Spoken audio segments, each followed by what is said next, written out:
the park. I get to be there in 2 weeks. I can't wait. All right, well, it is 3 after. We still have some folks that are trickling in, and that's great. But I'm going to go ahead and get us going because I know that some folks at Good Shepherd have another thing to do later on, and make sure that we can free up the Zoom account for that.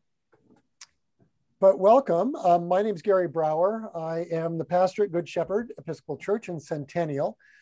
And we have an advocacy team that we've established in the last 6 or 8 months. And we're going gangbusters and doing some stuff around things that are important to the national church and things that the Episcopal Church in Colorado has identified as important issues for the church consideration.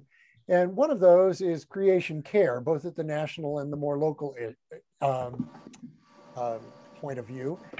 And we ran across, I think, in the task force, Tracy, correct me if I'm wrong, but in a task force meeting a few weeks ago, or a few months ago, I guess, we ran across this video about recycling. And I said, I'll take that to my advocacy team. And we thought that it looked interesting. And I said, let's do a program, a conversation about it. And right after I said that, there was a opinion article that showed up in the Denver Post. And I thought, well, this is kind of a point counterpoint. So we put this together and then decided that we would open it up to folks outside the congregation. And that's what we've done, which is why there are a number of folks on the Hollywood squares that may not recognize each other. And so before we go any further, I would like to invite people to introduce themselves, say what congregation they are affiliated with and what interested them in being a part of this conversation this evening. And we'll do this as we do by mutual invitation or by invitation. And so, like I say, I'm Gary and I'm the priest of the church, and I will look down to Sandy Boyd, who is in my lower left-hand corner on my screen.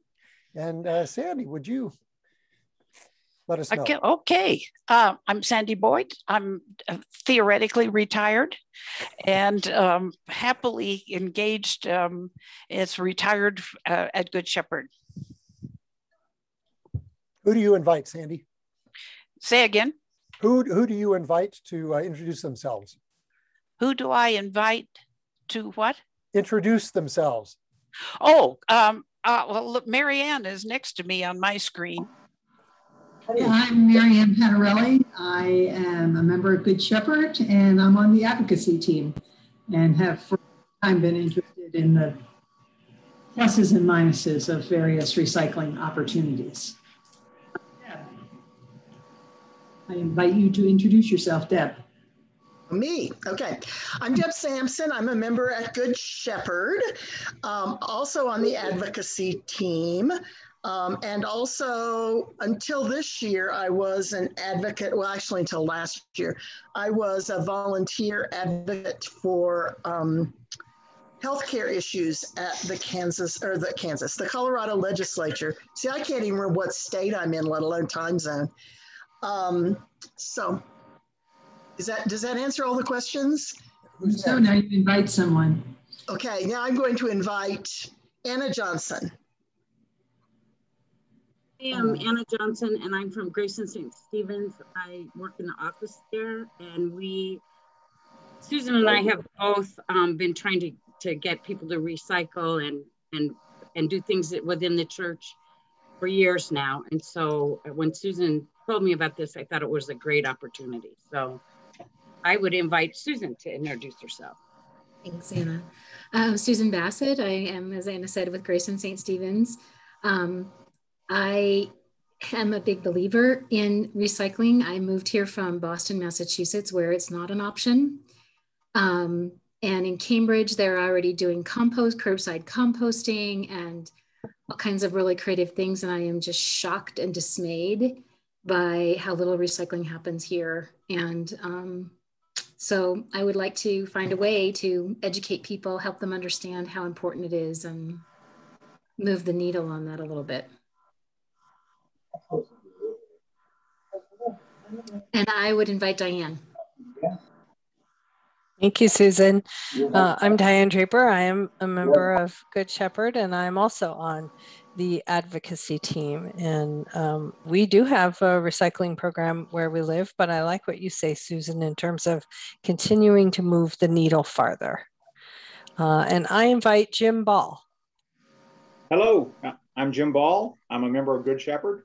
I'm not on the advocacy team, but I'm really interested in recycling and do quite a bit of it myself, and always encouraging others to do their, to recycle and do more. And I invite Mary Need.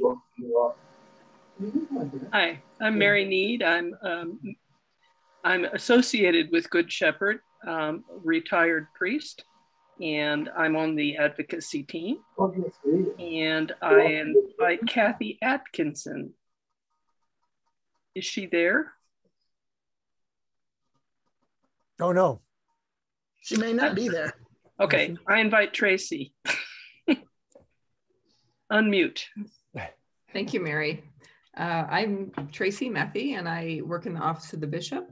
And I'm also serving on the Creation Care team for the diocese. And I'm here because I think recycling is wonderful, but also complicated. And so I'm always seeking the truth of, how we need to do recycling well. Great. And Gary, do you need to introduce yourself? No, I already did. Okay. But I'm going to, so just my thoughts about how we move through the rest of the evening is that in just a second, I'm going to mute everybody. Oh, we've got somebody else joining us, which is great. I'll mute everybody, then we'll watch the video that NPR put out. It's just a little less than 16 minutes long. And as my congregation knows, I will try to remember to share computer sound and all of that. I'm getting better. And at the end of that, we'll come back and then talk about impressions and things like that. I don't know how many folks had a chance to read the article, the opinion piece.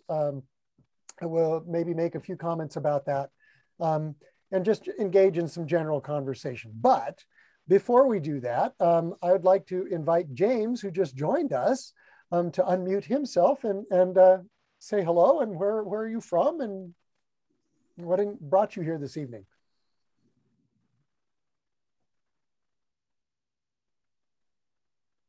You need to unmute. Yeah, thank you very much. Sorry, yeah, so I'm Tracy's husband and in Englewood, and I've been kind of a part of this group through Tracy, and happy to be here. All right, great. Well, welcome. Thank you. Again, as I said, what I'm going to do is I'm going to mute everybody and then get this video going, and then when it's done, we will reconvene and engage in some conversation about it. So I'm trusting I can get all of this working appropriately.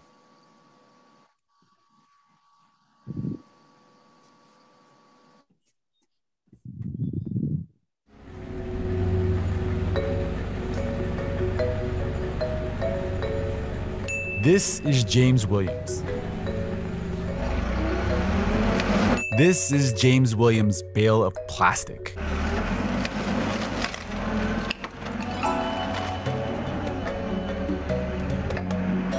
This is James Williams' stockpile of 25,000 pounds of his county's recycling. See, what's missing here is the part where the recycling actually gets recycled. Normally, James would sell all this to a processor who handles that. But something is happening to America's recycling system. It's in a bit of a crisis. We actually had to give away hundreds of tons of paper because there was no market for it. This is Craig Hampel. He runs a recycling center in Burbank, California. You might be able to get 20 or 22 tons on a truck, but it may cost you a few $100s just to move it across the Los Angeles basin. Recycling, which was supposed to make money, was in fact costing it. And that's just one thing on a long list of things about America's recycling system that is no longer working. But Americans keep throwing things in bins, the trucks keep collecting them, and so people like James have had to come up with creative solutions. I've actually acquired some semi-trailers so we can stuff material full of them. This is a story about responsibility and what happens when everyone keeps trying to pass it off to the next person. And what happens when finally there is no next person. Here in America, we generate the most waste per capita in the world. And if recycling keeps going the way it's going, figuring out what to do with all of that is going to be a big problem.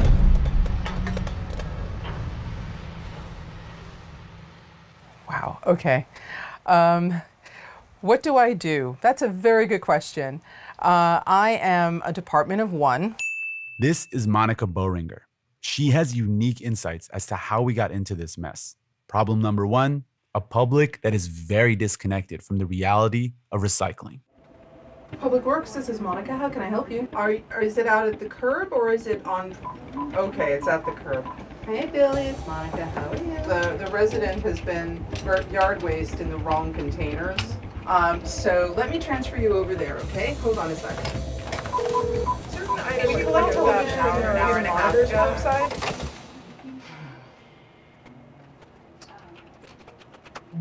Some of the phone calls that I get regarding recycling, the numbers thing, okay? There is something on your recycling, on your plastic especially, and it's like a little symbol with the chasing arrows and a number in it. They think they see the chasing arrows and a number, and they're like, oh, obviously this is recyclable, but it isn't. There's all scrambling, all the marketers are scrambling to have their eco cred by having the recycling symbol on their packaging. This is Amy Hammis. She's the recycling specialist at Burbank Recycle Center. The recycling logo, which we call the chasing arrows, what it is doing is from the plastic resin manufacturer to the recycler, it's signaling, here's the kind of plastic we used in that particular product. So even if a package is saying it's recyclable or it's got the recycling logo on it, that's not always the full story. It's not whether we want to recycle something or not. It's about, can we sell it? Which depends entirely on where you are, because there are virtually no federal regulations for recycling. You go to someplace like California, their regulations are very different. You go to Washington State, it's different again. You go to Colorado, it's another story. And it's that lack of consistency across the board that adds to the confusion. One thing about recycling that is consistent across America, residents' total delusion about what they can put in the bin. They just think that the recycling cart is a portal to another universe, and it's not. People in the industry call it wish cycling. It runs the gamut. It really does. You'd be very surprised what people think is recyclable. You name it, eventually it'll be found in it. Let's see, a pool table. Big propane tanks. Needles, loose needles. A neck brace. We've had guns, ammunition, fireworks, sparklers. The kitchen sink. Somebody called to ask me which end of the deer to put into the cart first. We had a live snake recently. We were able to save him and release him out into a nature preserve. The one thing about the public is when they are done with the material, they're done with it. They're not connecting the dots, that there's a journey that item is going to take, and it's going to become someone else's responsibility. Someone else's responsibility, a beautiful concept. And for America, that someone was China. Until a few years ago, America exported millions of tons of plastic trash, selling it to China to be recycled into something new. China provided this huge, easy cure-all to overconsumption in the developed countries. China was hungry. They were building an economy based on manufacturing. You could send those contaminated materials to China, and they could put, labor at 1/10 the cost to sort those materials. And so for a while, it was a handshake agreement. You know, we'll take the dirty stuff and we'll sort it over here. You just get us the bulk material. The percentage, the quantity of valuable recycling material started to get smaller and smaller and smaller. The wishful recycling, people not putting things in correctly, the assumption that somebody else will finish the job for you. Now, this wasn't entirely the fault of consumers. There are two types of contamination: contamination caused by citizens and contamination caused by manufacturers. Say, think of like a canister, like, like Pringles or some coffees come in. That canister is made up of paper, cardboard, then inside is glued aluminum foil. All that stuff is recyclable by itself. But when you combine materials together, who are you gonna sell it to? The paper guy doesn't want paper that's got aluminum foil glued to it, and the metal person doesn't want to have to dismantle the paper, and we're not doing that. All we are is sorting it and selling it. And both types of contamination were happening too frequently. More and more, we weren't sending China recycling. We were sending them our trash. Plus, China had grown so much that they were generating enough waste to meet their demand for raw materials on their own. Importing America's waste was becoming more of a problem than it was worth. And they started looking at their own environment and what was happening. Then it really, the hammer really came down. That's when we started sending our waste to other countries, and they started having similar pollution problems. Eventually, the United Nations banned the export of contaminated plastic waste to developing nations. So the position that we're left with is we're still collecting all these materials, we're still generating all these materials, but now we just can't sell it to anyone that's going to make it into something new. All right, what are we going to do with this material today that we've got 5 boxes coming in and only got room for 3? So everything just piles up on us, and we just move what we can when we can. We have Earth, right? We have this one planet. We only have so many places that we could put our waste. You can't put it in the ocean. Look what happened, You can't put it on top of a mountain. They've even tried to put it into a volcano.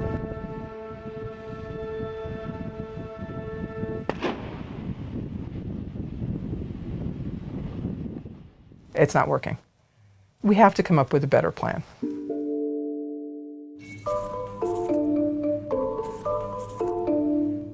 This pile in the warehouse right now is probably somewhere in the vicinity of about 100 tons. And that pile is one person in the United States. About a lifetime of discards, that's about what it would look like. Recycling, it's one of those things where it not only does the public kind of depend on that emotionally to relinquish their, guilt about buying things, but it has been kept alive by the manufacturers. And this is a long history of this. To understand that, we have to start here, in the 1940s. The future will bring plastic fabrics wondrously fine, shoes more glamorous than Cinderella's.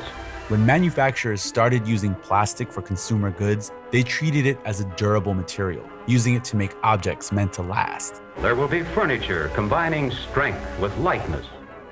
But pretty soon, manufacturers realized that the fastest way to increase profits would be to get people to buy plastic, use it once, and then throw it away. At one plastics industry conference in 1956, a speaker looked out at the crowd of plastic manufacturers and said to them, "Your future is in the garbage wagon." And things started to explode. Baggy's plastic bags always have the sound of freshness. A new invention from Procter & You just throw the whole razor away. This new 2-liter plastic bottle handles easy. These lighter plastic bottles take pounds off your shopping load. And they're strong enough to protect against some of life's hard knocks. Naturally, generating all of this new waste had consequences. All these one-way containers that were just starting out were showing up in all the public spaces. So the federal government, US, said, hey, manufacturers, we want you to do something about this. They said, okay, wait, don't restrict this, because these one-way containers are the best thing since, sliced bread. And so they said, okay, we'll create Keep America Beautiful, we'll talk about littering. Coca-Cola and Dixie Cup and a bunch of other companies got together and formed an organization called Keep America Beautiful and started making PSAs. Daddy, you forgot. Every litter bit hurts. Right, Susan Spotless? Every litter bit, thoughtlessly dropped, blemishes a bit of America.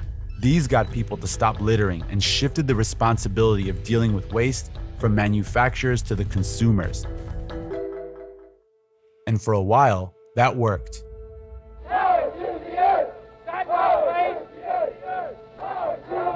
A unique day in American history is ending, a day set aside for a nationwide outpouring of mankind seeking its own survival. Earth Day. By 1970, citizens were increasingly concerned about the environment. Manufacturers were facing growing pressure to take responsibility for excess production. The garbage, the trash, the carbon monoxide, the junk.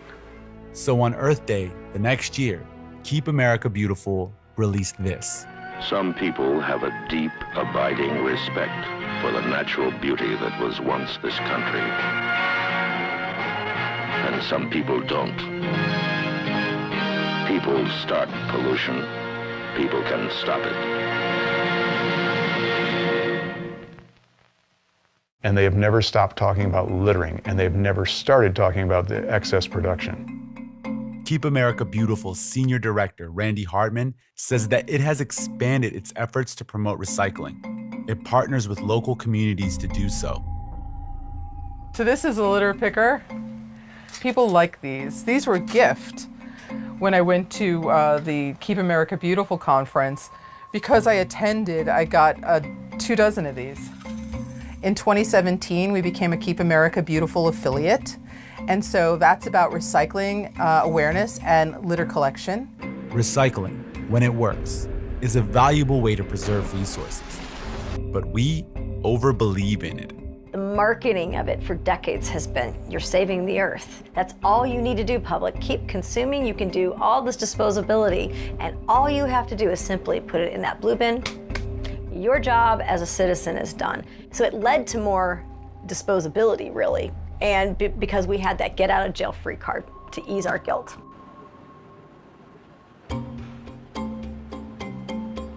Has consumerism driven me mad as a recycler?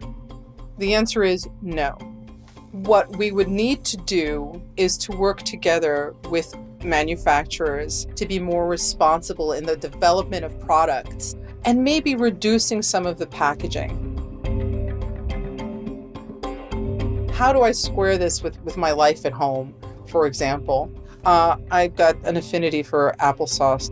My applesauce containers, those little plastic cups, are awesome for a lot of other different things. It's a single-use cup, but it's something that I could use again, and I do. And how I square with all of this is I have hope, and I have energy, and I want to ignite the passion in someone to reinvent what they have and maybe use it one more time, just for me.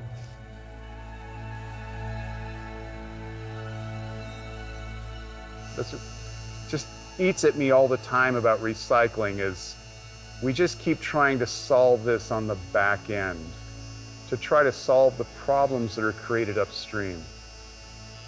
I wish we could take the word recycling out of this equation and just talk about consumption and waste as if there was no recycling, because it has enabled some of the worst behavior I've ever seen.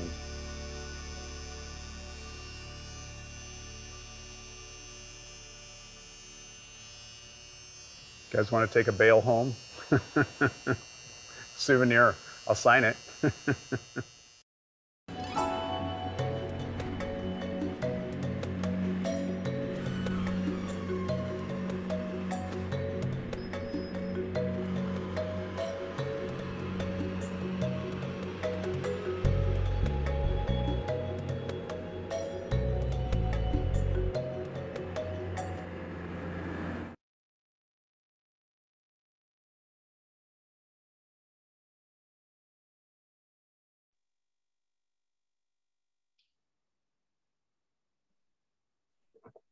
I'll go ahead and ask you to unmute if you have something to say and want to join in. Otherwise, we'll let the dogs barking and all those other kinds of things be kept in the background. But please, first of all, just what were your impressions? What hit you kind of viscerally in that video? I will just sort of start by saying, where they say, well, once you see the chasing arrows, you just pitch it in the blue bin. You don't think about it, as long as it's got, the chasing arrows, regardless of the number. Oh, well, it's got the chasing arrows. I can throw it in the blue bin. I mean, what hit you in this video for starters?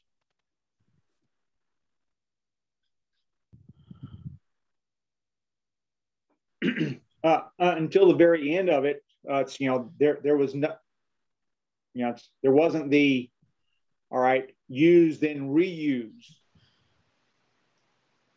the item. So it's now it's, I'll tell you, big Ziploc, sandwich bags, then gallon-sized freezer bags.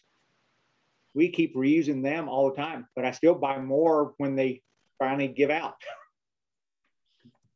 So, and yeah, so that's one thing that I didn't, is at the very end, but that missing part of reuse, I think needs to be, it's concentrated on.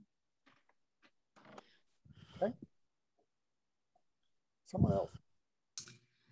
I can't remember who said it, but it is a complex issue, right? It's so complex. And the thing that strikes me is that, we as consumers, as Americans, we have no idea what happens to our garbage. We put it out on the curb and and here in Colorado Springs, we have 10 or 12 trash companies. So let's talk about carbon footprint there. It's just nuts. In my neighborhood alone, there's like 6 that I see on any given day of the week. So, but everybody just rolls their 96-gallon tote out to the curb and it disappears. We are so separated from that whole thing that it just makes it so easy. Oh, I don't even, I don't know if you guys heard, the story at the beginning of COVID about, what it was like to be a trash worker. And the way people put their trash, they don't empty the containers. They don't, they just throw it all in the bin and expect a human being to pick it up. So I think, for me, I think we have to help people understand. Like Anna and I went a couple of years ago to Best Way, which is one of the trash companies here, and they gave us a tour. And I had no idea at that point that it's prisoners from the El Paso County Jail who hand sort it. They stand at the conveyor belt and they have to sort the garbage. So, we just are so, the whole point that I think they were making was, oh, there's the blue bin. Oh, I'm just throwing it in there. But then I have no idea what happens to it. And I think that trying to find a way to make people, there's an island off the coast of Japan where if you want your trash taken away, you have to carry it out to the truck. I mean, just think what that would be like if you had to wait for the trash truck to come and you had to put your trash bag on the trash thing and greet the garbage person, the sanitation worker. I don't know, it's just, so I think that distance has really made this just such an incredibly difficult issue to find a resolution to. Now there's one thing that, if there isn't some recycling, it's all going in the landfill, wherever that landfill is. Mm-hmm.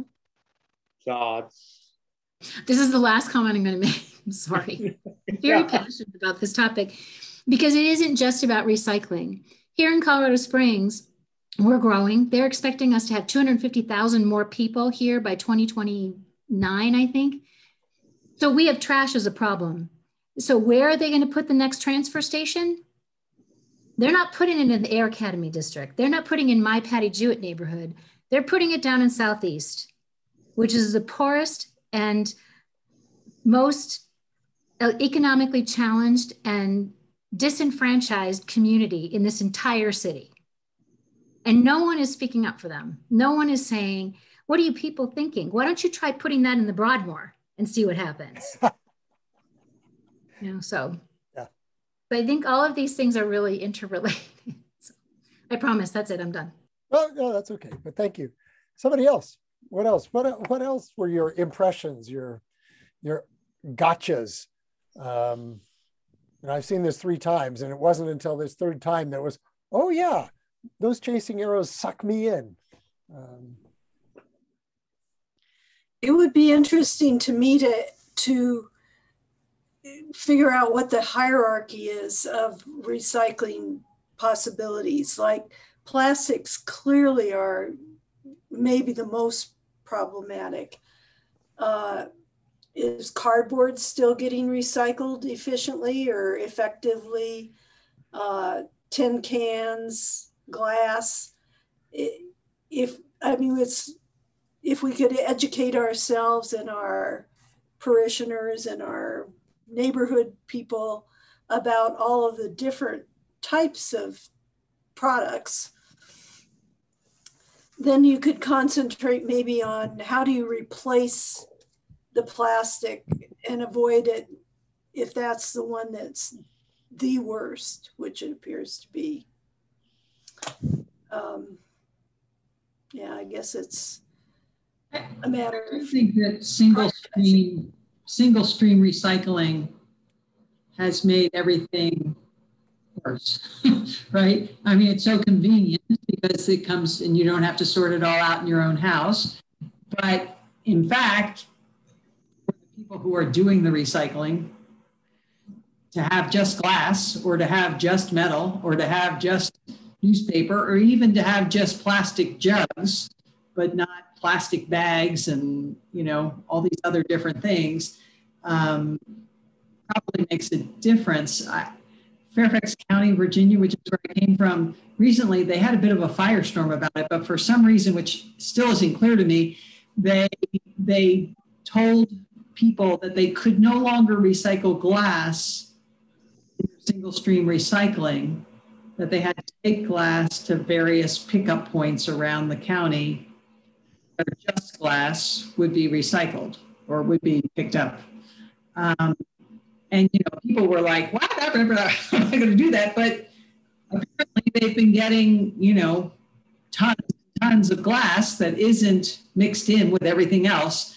And I can only imagine that they must have done it because they had some purchaser who was like, I'll take all your glass, but I don't want the rest of your junk. And they didn't have certainly don't have a sort of low wage group of people who are going to sort things individually, so they keep getting machines that do different things. But I don't know. The other thing it reminded me of was 50 years ago, I moved into a planned community, and one of the features was that there was only one trash company to your 16 different trash companies that are there now. But you had to go, the way you paid for your trash pickup was you bought bags. So you went to the hardware store and you got these orange bags, and only orange bags would get picked up. And it made you think twice about throwing something away because every bag cost you a certain amount of money. And so when your trash was being picked up, if you used a lot of orange bags, it cost a lot of money. If you used a few orange bags, it didn't cost you very much money, right? So it just was another way to sort of incentivize you to stop and think about, is this something I can reuse? Is this something I can recycle? or is it actually going? I mean, this was the trash pickup, not the recycling pickup. But I did think it was interesting in the article. It talks about the United States falling behind in terms of being able to sort out all of these different types of trash. And that once China said no, they have come up with some technological solutions to doing that more effectively. And I guess with the pandemic, one of the positives has been there's been increased demand for your cardboard and your paper and those sorts of things in the United States. So, you know, I don't think all is lost, but I also didn't think that this particular movie was, I expected it to be a little bit more on the, we don't have people buy it, therefore we're in trouble. Because I expected it to be opposite of what the article was saying. This I thought was really asking the question more about, is there a way to reduce what we used to begin with and then to reuse what we used to begin with before it gets to the recycling? You know, one of the things that makes me crazy, I live in an apartment, and so there's recycling dumpsters and there's, you know, trash. And people very carefully collect all their tin cans or whatever in plastic, and they put it in plastic bags. And the plastic bag can't be recycled by the company that is doing the recycling. You know, it could be recycled by somebody else. You can film plastic somebody else, but you know, every time I go to the dumpster, it's like full of plastic bags of cans. It's like you're all this time like emptying the trash bags out so that the cans, and taking all the trash bags and taking them to the, you know, to Target or wherever that they recycle film plastic. But it's frustrating. And I think it's just, people obviously aren't doing it intentionally to do it wrong. They just don't know. Yeah, I think, you know, that was clearly one of the points at the beginning of the video, was how disconnected we are with what happens to stuff. You know, we just think that if we put it in a bin or we do something else, then it's going to go out and okay, we're done. Have any of you ever been to a recycling facility? There's one up off of 55th in sort of north of Denver. Have any of you done that? Okay, several of you. You know, it's fascinating to go in and see that. I don't know if the one up that's north of Denver, in the northern part of Denver, you know, my suspicion is that the employees are not taken from the Denver City Jail or something like that. But, you know, it's clearly low wage. And that was one of the reasons we could ship everything off to China, is because of the huge labor market. But it's just, and then of course, where are you going to put a new facility? You're going to put it in a low income place because the high income people are not going to want it. I mean, there's this whole justice piece that's related to this, that shows that overlap between, at least as we might think about it, the advocacy for creation and then the advocacy for justice in these sort of low income areas, and how we sort of shunt everything off in a different direction. So yeah, it's out of sight, out of mind. Sandy. I was interested in the whole business about complexity. NewsHour just finished 45 minutes ago, and they had an incredible piece. Miles O'Brien had a piece about companies that are beginning to figure out how to use the material in plastics, but it's just so complex and so far away. I went into my grocery store the other day, and I get cookies in these plastic things, and I wash them out, and so I have a stack of them like this.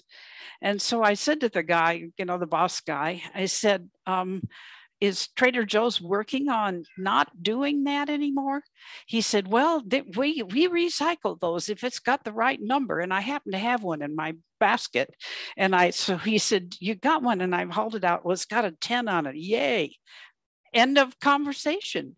I mean, that was, and I just said, well, I hope Trader Joe's is working out not making those anymore. But it's just so frustrating, and to figure out what to do about it is a whole nother. I said, well, would you take those back? I had a whole stack of them. I said, I have a stack of them. He said, well, no, you just put them in your recycling.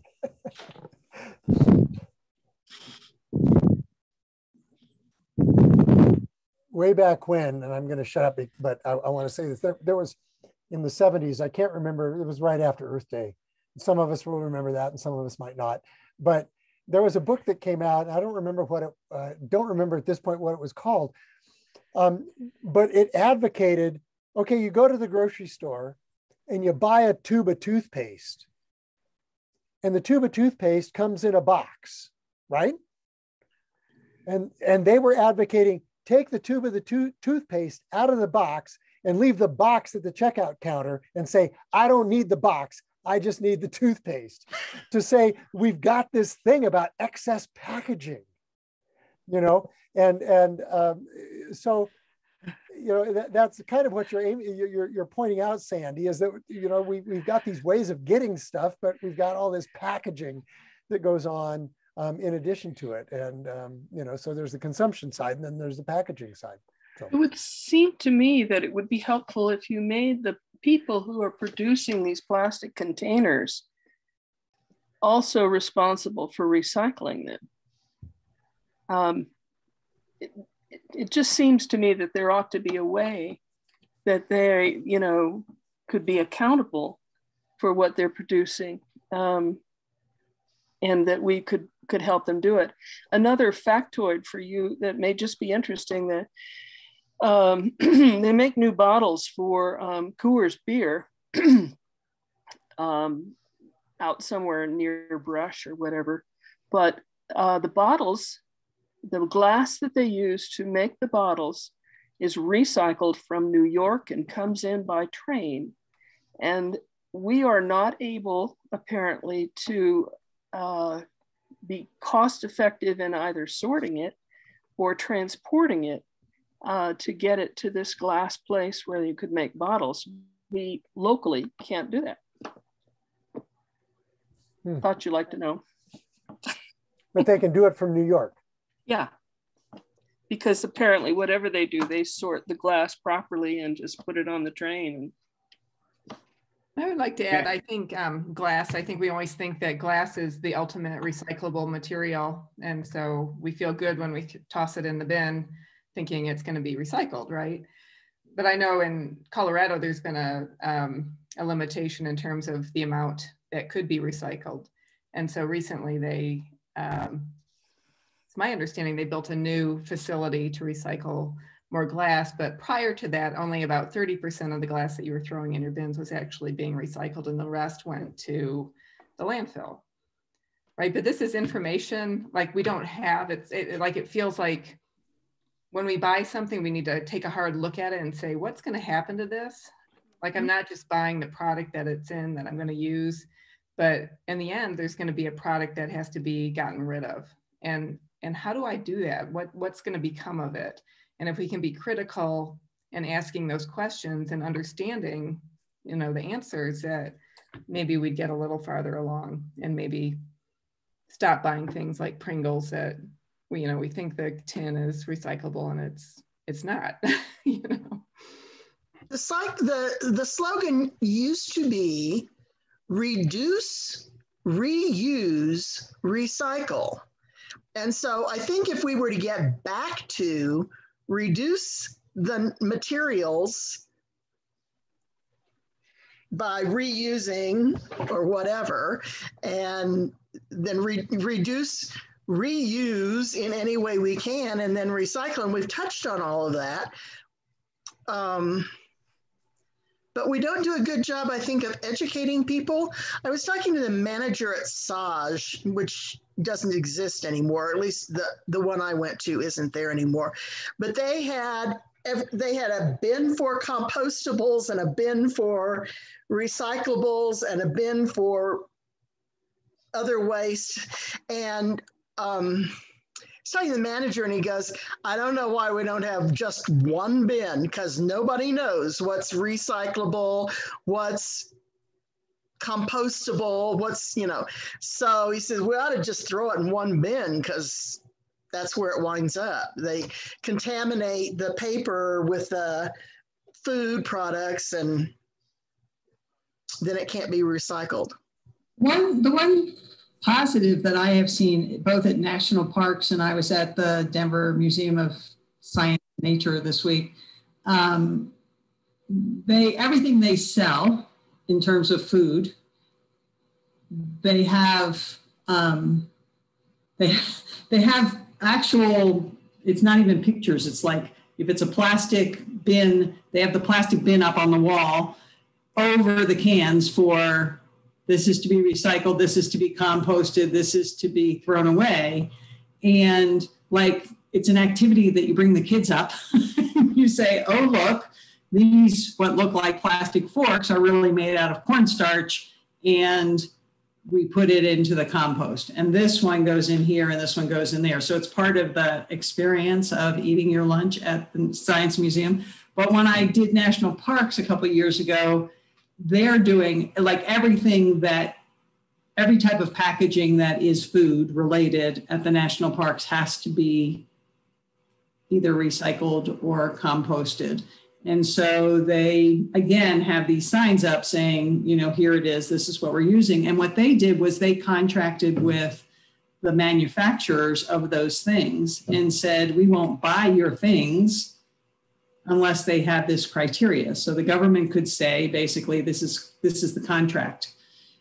So, you know, when you look at it through an advocacy lens, are there ways for us to influence the state, the city, the whomever, to say, you know, if you want, at least for public things, if you want us to buy your stuff, then you have to meet this criteria, whether it is a way to give it back. I mean, you know, there are some manufacturers, have you heard of TerraCycle, all of you?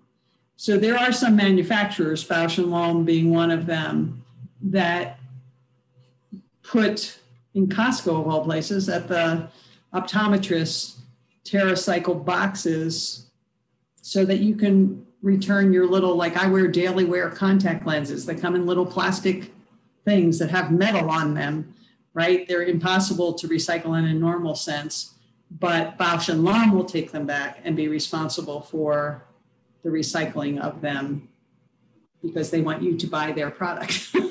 You know, so I do think that there is a certain amount of, I don't know, how we get it away from the personal, which I think was part of that movie. How do we get it away from the personal responsibility, which we all have, but shift some of that responsibility to the manufacturers that are making it to begin with? Why isn't the plastic, single-use plastic, all at this point being made out of something that can be composted? You know, somebody was saying something about Massachusetts and having compost. Denver, the city of Denver has compost, but you have to purchase, you know, it's an additional fee to have compost picked up. So I live in Englewood. We don't have it in Englewood. I take my compost over and drop it in my daughter's compost bin because none of us, I live in an apartment, all right? I'm not going to use my own compost. So you want it to go somewhere where it's going to be used more broadly. But I do think there's some advocacy that we could possibly be doing. And some of it starts with raising our own awareness.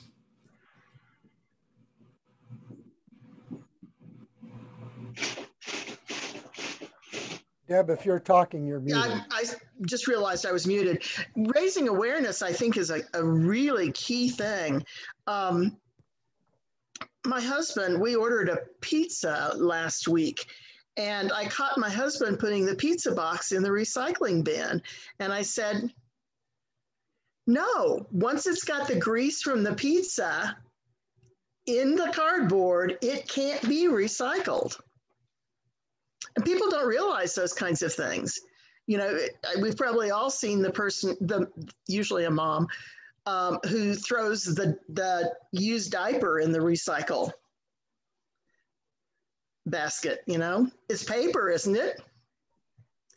So, there needs to be some education about what, even if it's paper, it can't be recycled under these circumstances. I was also thinking about when I was a kid, which is far before any of you were kids.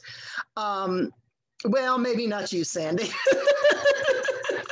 But we used to get, it was a real treat, but we used to get various products that were packaged in juice jars.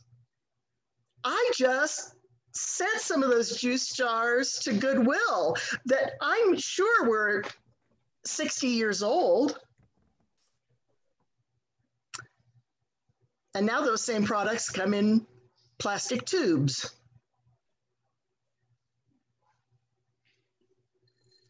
Well, it's been a few decades, but the beverage that you bought, you had to pay you had to pay a nickel or somewhat, and then you got it back. But those were collected and reused.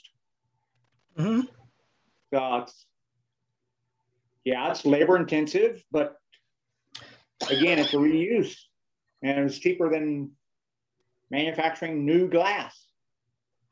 And milk bottles. I'm old enough to remember that you put out your empty milk bottles, and the milk delivery took them back. We got that. And I will say that was a nice thing that we've discovered when we came to Colorado from Oakland, California, is that there's Royal Crest and there's Longmont Dairy, and there are a number of places. I don't know what they do in the springs, but there are a number of places where, you can put your milk out, and tomorrow's Thursday, I'll get my milk delivery tomorrow. And those bottles go back out. There are some places where the stores will take them. I think Whole Foods maybe, or something like that. If you buy milk in glass bottles, they'll take them back. So that's out there. But I think, and I kind of want to, I don't want to sort of steer this in any direction permanently, but one of the things that they pointed out, at least in the video towards the end, was this whole question of consumption. And that's the issue that we don't want to address. We are so built as a society on the issue or on the idea of consume, consume, consume, and also ease. Well, just throw it in the bin, throw it in the bin, throw it in the bin, get this, throw it in the bin.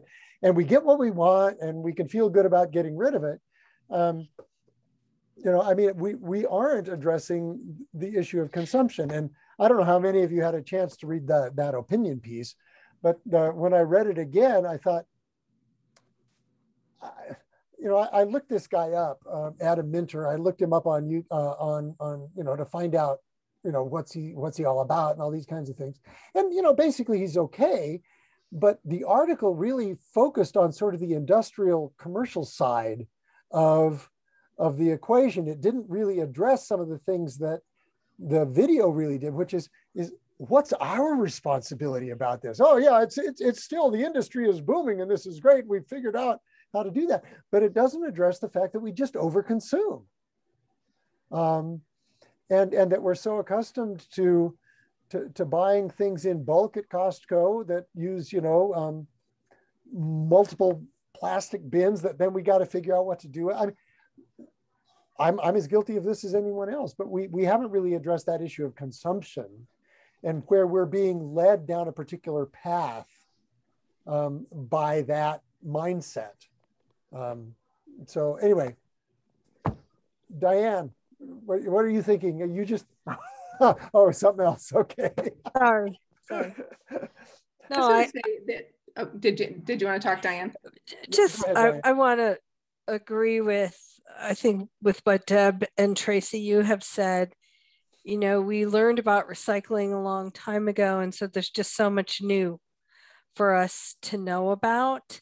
And so Tracy, you were talking about more education and, people getting information. This is very eye-opening for me. I mean, we recycle and have for a very long time. And so to learn kind of where it's going and what's really recyclable and what's not is something I could even learn more about. Well, I think when I hear this, and they addressed it a little bit in the video, but you talk about advocacy and you think, well, the way to really get stuff done is to pass legislation, right? And it is. But when you try to get that legislation passed, you're like weighing your priorities against the priorities of the industry, which is all about consumption and very market driven. And so I always think about, you know, what can we as people of faith do to change things, and how do we exemplify a model of living? So maybe we are the people who, you know, say, I'm just not going to buy that can of Pringles because I know that canister can't be recycled. And I am going to be that person who brings my cloth bags to the store, whether or not the legislation is passed or not, which by the way, it did. And by 2022 now, they are no longer going to provide plastic bags in Denver. But how long did it take to get that passed, and how many plastic bags are waving in the trees, right? So I just, it's what can we do? I guess that's where my heart with this usually is. And I think it's educating ourselves and being out there, being the models of how we hope other people can be in this world. Because I think most people, mostly because of the convenience factors, their minds aren't going to, oh, I should do that. They're thinking, what's most convenient for me in this moment? Well, I think I'm going to keep after Trader Joe's. They're going to get so tired of me, but that's going to be what I've contributed at this moment, is keep after them about this. A long time ago, I was the Episcopal campus minister at UC Berkeley, and I managed a residential facility for students, and we had 18 students. In the first year that I was there, and we kind of met every 2 weeks for a dinner, and then there was a program, and sort of a show and tell. And early on when I was there, the first year I was there, a guy came, one of the residents said, okay, this is how you recycle a 2-liter soda bottle. And he said, you take off the lid and you stomp it down so that it's flat. And then you put the lid back on tight, because if you don't put the lid back on, the bottle will expand and increase the air. And why do you do that? Because it decreases the number of bottles that will fill up a truck. A truck can only hold so much. It's not based by weight, but it's also by volume. And so you crush that bottle to decrease the volume so you get more of them in a truck. So you're using less carbon footprint kind of things to move it. And, you know, this was 25 years ago that this kid pointed this out to everybody. We all learned to step on the bottles. I still, to this day, crush my bottles. And I think about that all the time, about this is a kind of a recycling philosophy that I learned that doesn't have anything to do with the recycling of the plastic, but it has to do with the carbon footprint of moving that plastic from my house to the recycling company or whatever, you know. And so there are all these little things that we always have more to learn about. And you know, where is that responsibility, and how do we do that as a consumer, whether it's getting rid of the toothpaste box or stomping on our 2-liter soda bottles. Today's useful tip is that I know there are some of us who are, shall we say, coffee addicts, and we have a propensity to worship at St. Arbuck's. They are now letting you reuse your cups, so you can bring in your plastic cup. They couldn't do that during the pandemic, but they're back to letting you use your cup again. It has to be clean, and then they will put your beverage in your cup. And then there's the whole question about little Keurig plastic gizmos. Nespresso does recycle. You can send your empty Nespressos back to the company. Oh, you can send them back. Yeah. Well, they in theory anyway, recycle them. I don't know. I don't have a Nespresso, but. But that's the TerraCycle model, right?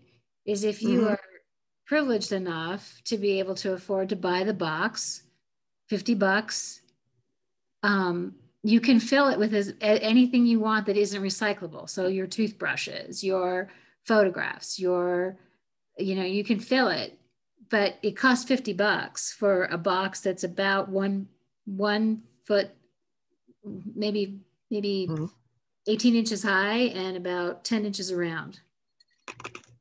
So, and that's great. And I know TerraCycle is also trying now to work with manufacturers to get them to refill. I think someone mentioned, it's your responsibility, Coca-Cola, to take your bottles back. So they're working on that advocacy. And I don't know if anybody's noticed, but Coke in the 16-ounce bottles now, you can recycle the cap. You just leave it on. You leave it on the bottle. So at least they say you can. Yep. So, sort of like the Pringles can, right? Can they really? But yeah. So I think there's some consumer pressure. And I know that there was a huge push against Johnson & Johnson when they introduced their Aveeno line of products that are supposed to be all natural. They got so much mail and emails and phone calls. Okay, so you're creating this natural product, this product that's supposed to be made from, derived from plants and better for your skin, all that.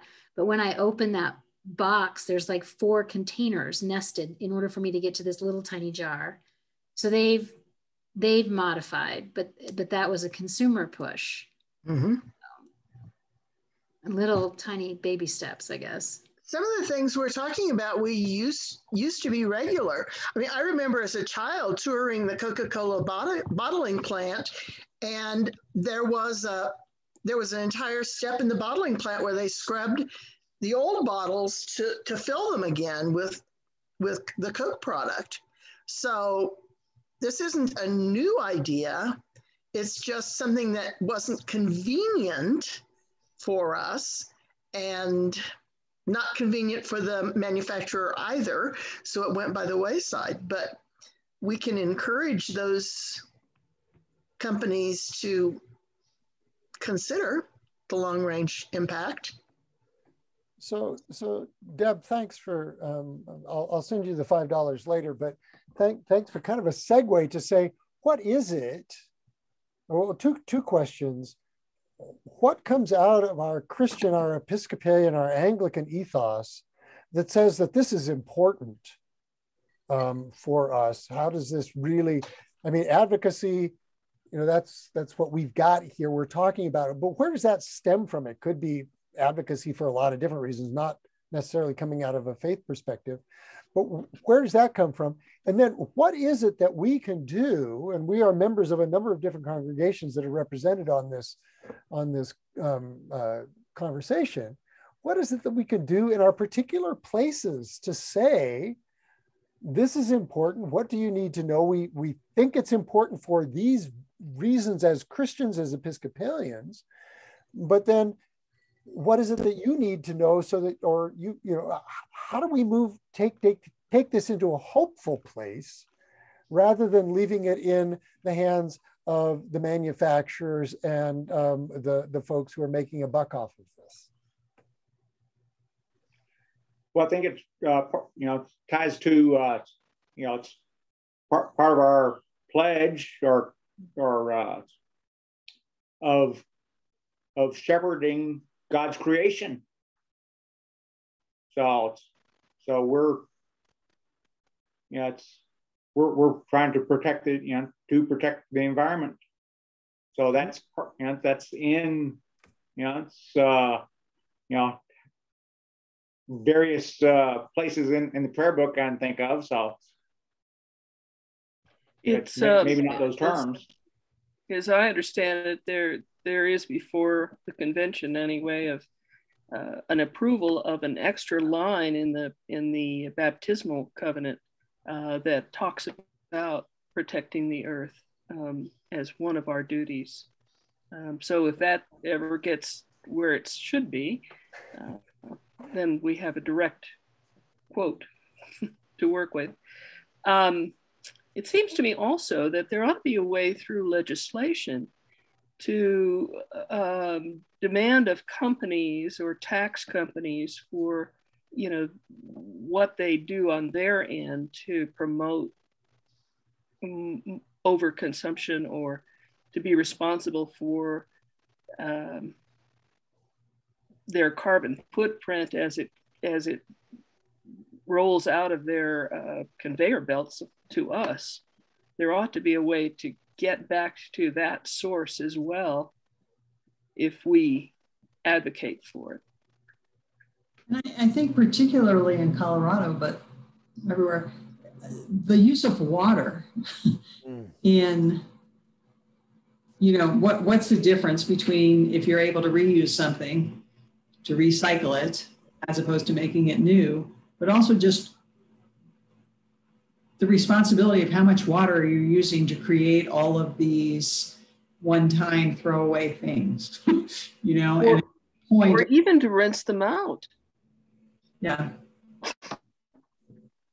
I'd like to piggyback on that as well. I think as people of faith, we're people who live intentionally in life. And so by making intentional choices about what we consume can help us live a life of truth and faith and well-being and care for others, because we know that our consumption impacts everybody else. So what we do matters to other people. So I think intentionality is a big part of it.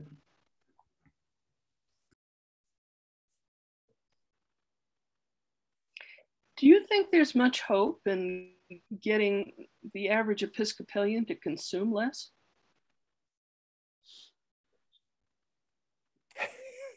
Silence. I think there's always hope, Mary. Actually, it's funny because I would think that we're a pretty conscientious people. I get that sense about Episcopalians. I always think, how can we like spread that good news that this is actually, it's not like cutting back and doing without, it's actually living into something greater. And how can we share that good news with other people? That's where my head goes with it. But yeah, I mean, we are a privileged people. I get it.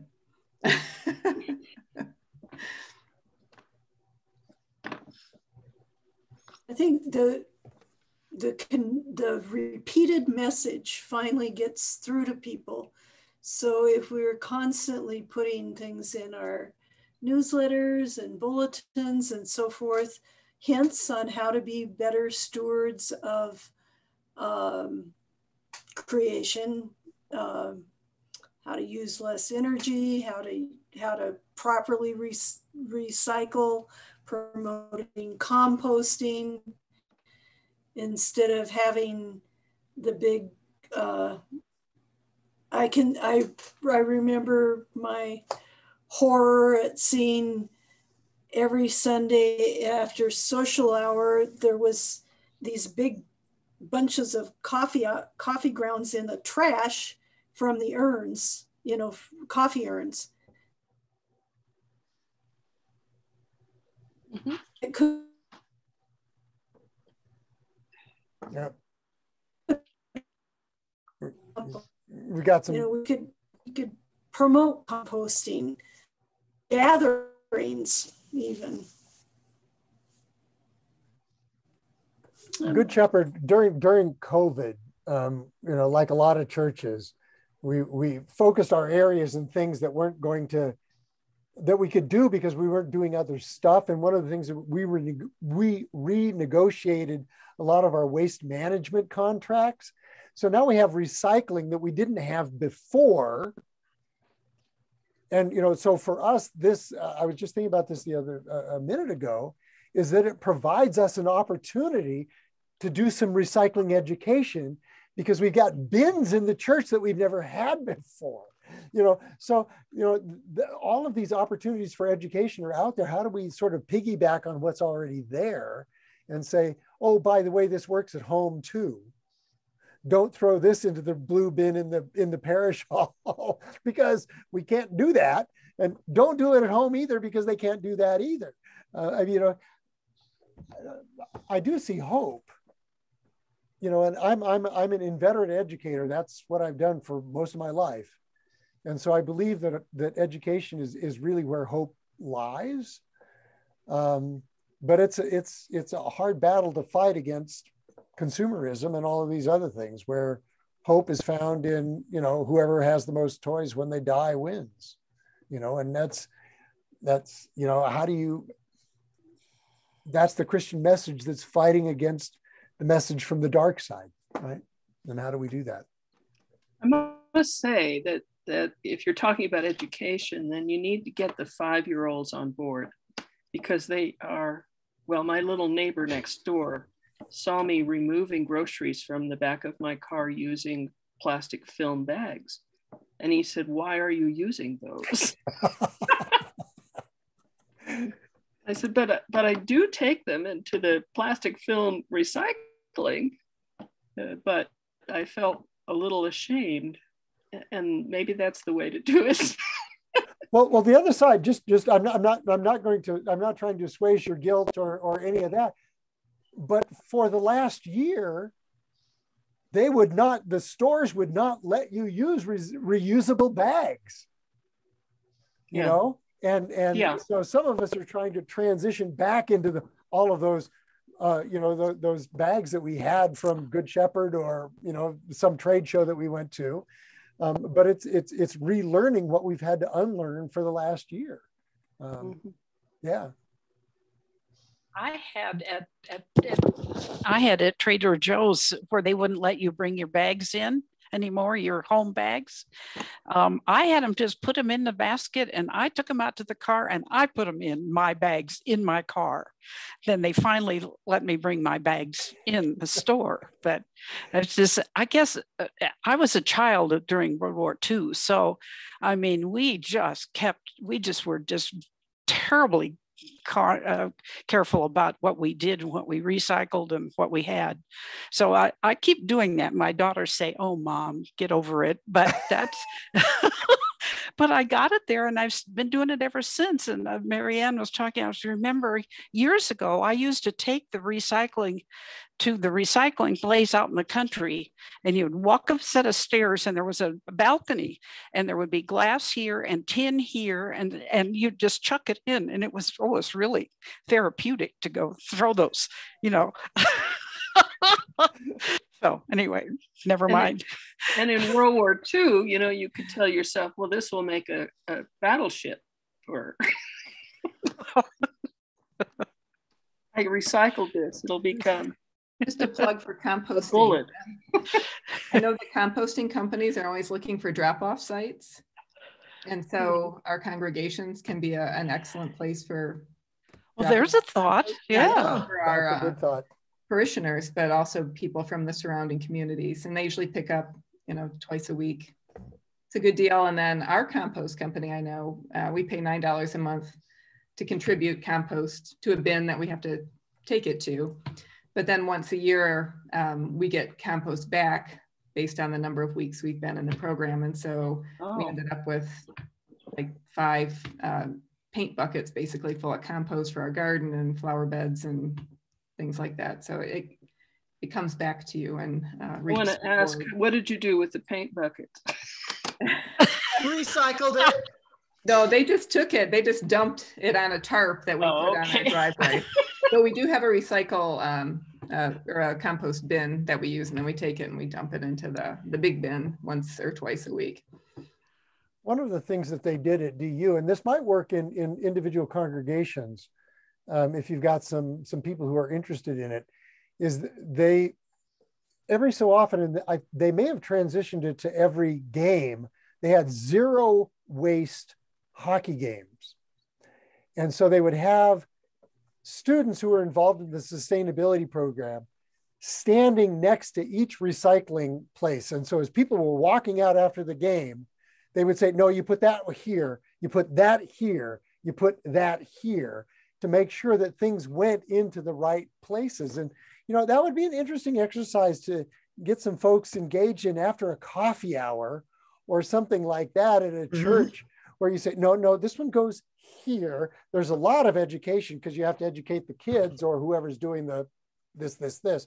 But then it becomes an educational piece for the congregation as they're leaving one of those big throwaway engagements that every church has. Lots of education. Mm-hmm. And making the connection between that and consumption, that. Yeah. Yep. Reduce, reuse, recycle. Deb, haven't you heard the song by Jack Johnson? Probably. Sing it, Diane. The words are reduce, reuse, recycle. That's the song. Huh. Oh, okay. He would be the one to sing it, that's for sure. Other thoughts? It's 20 after 8. Other thoughts about this topic, about what we can do as individuals, what we can do as families, what we can do in a congregation, or what we could do as the Episcopal Church in Colorado. Increasing levels of think globally, act locally. Well, I think this whole business about climate change and the earth, and there was another piece on NewsHour earlier at 6 o'clock about the incredible danger we're in about destroying our lives. And that certainly is a Christian. We were given this incredible gift by God of this place we live, especially here. And are we being responsible about that? No, we're not. And I think this is one piece of all of that. And that's, again, a theological tie. That's good. Theology is good in the church.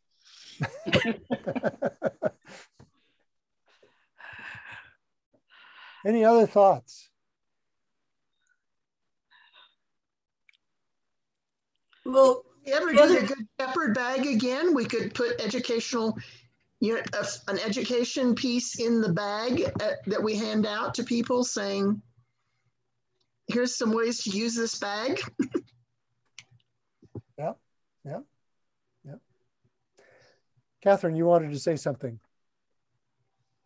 I was thinking another tie-in that we need to keep emphasizing is that climate change, and all of this does have to do with relating to things that affect the climate, is having and will have a most devastating effect on poor countries.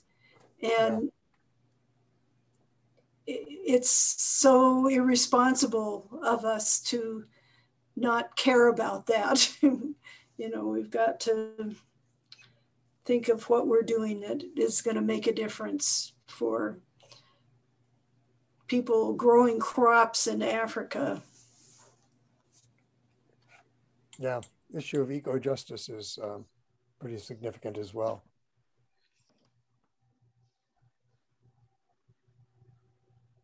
Anyone else?